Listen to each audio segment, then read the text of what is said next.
નમસ્કાર, સ્વાગત છે તમારું લિમિટલેસ લાઈફમાં। તમને કોઈ વાર વિચાર થયો છે ખરો? આજના સમયની અંદર વીજળી છે, લાઇટ છે, ટ્યુબલાઇટ છે, એલઈડી છે, મોબાઈલ છે, છતાં પણ ઘરની અંદર, ઓફિસની અંદર દીપક કેમ પ્રજ્વલિત કરવામાં આવે છે? શું આ કોઈ અંધવિશ્વાસ છે કે તેની પાછળ કોઈ સાયન્ટિફિક રીઝન રહેલું છે કે કોઈ સોશિયલી કારણ રહેલું છે? આ પ્રશ્નનો સવાલ હંમેશા આપણે નાના હતા ત્યારે આપણને થતો જ હતો, મને પણ થતો હતો। તમે અત્યારે ઘણીવાર સાંભળ્યું હશે કે રાત્રે કચરો ના કઢાય, રાત્રે માથું ના ઓળાય, નખ ના કપાય, ઘણી બધી એવી માન્યતાઓ છે, ઘણા બધા એવા સવાલો છે કે જે આપણે નાનપણમાં આપણે પૂછી નતા શકતા અને પૂછતા હતા તો એનો આપણને સરસ રીતે આન્સર નતો મળતો। એવો જ આ એક સવાલ છે કે દીપક કેમ પ્રગટાવવામાં આવે છે? શું એ ખરેખર અંધવિશ્વાસ છે કે પછી એની પાછળ કઈ રહસ્ય રહેલું છે? એ વાતને આજે આપણે આ વિડીયોના માધ્યમથી સમજવાના છીએ કે દીપક પ્રગટાવવા પાછળ અંધવિશ્વાસ છુપાયેલો છે કે પછી એની પાછળનું કઈ સાયન્ટિફિક રીઝન છે।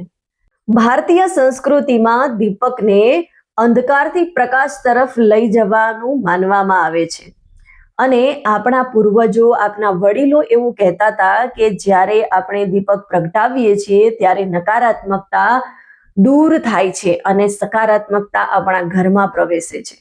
અને એટલે જ શાસ્ત્રોમાં પણ દીપકને તમસોમાં જ્યોતિર્ગમય કહેવામાં આવ્યું છે, એટલે કે અંધકારથી પ્રકાશ તરફ। અને દરેક શુભ કાર્યની શરૂઆત એટલે જ આપણે દીપક પ્રજ્વલિત કરીને કરીએ છીએ। કોઈ વ્યવસાય, ઓફિસ કે કોઈ શુભ મુહૂર્ત હોય, સૌથી પહેલા દીપક પ્રજ્વલિત કરવામાં આવે છે। હવે વાત કરીએ સાયન્સની। સાયન્સ શું કહે છે?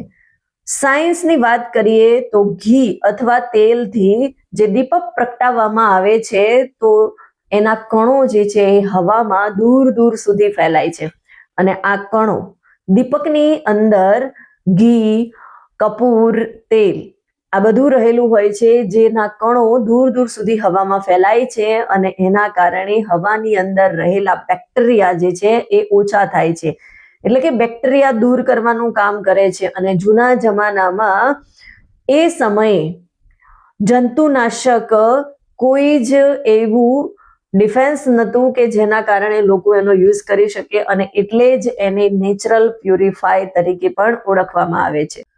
હવે સૌથી ઇમ્પોર્ટન્ટ કારણ માઇન્ડ સાયન્સ।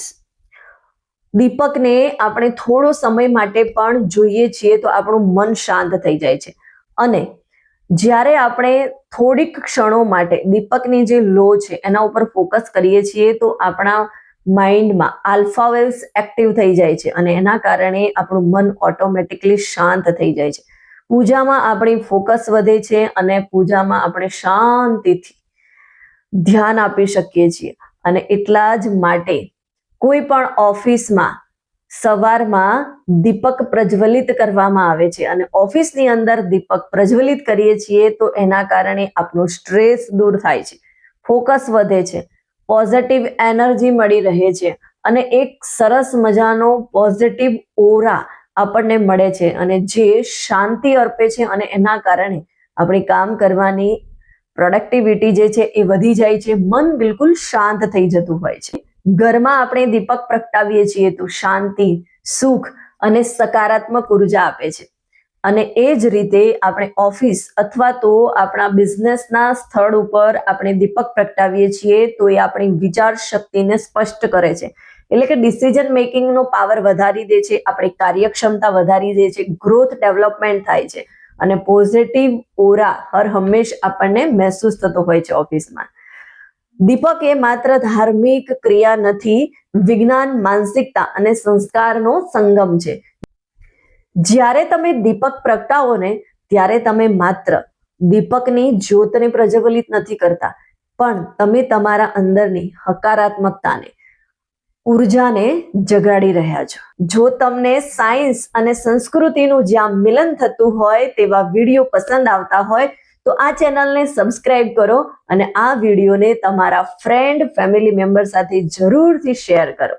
મળીશું નવા વિડીયો સાથે, ત્યાં સુધી रुको मत, आगे बढ़ो और लिमिटलेस लाइफ का मतलब है। બડા સોચો, વૈખોફ જીઓ.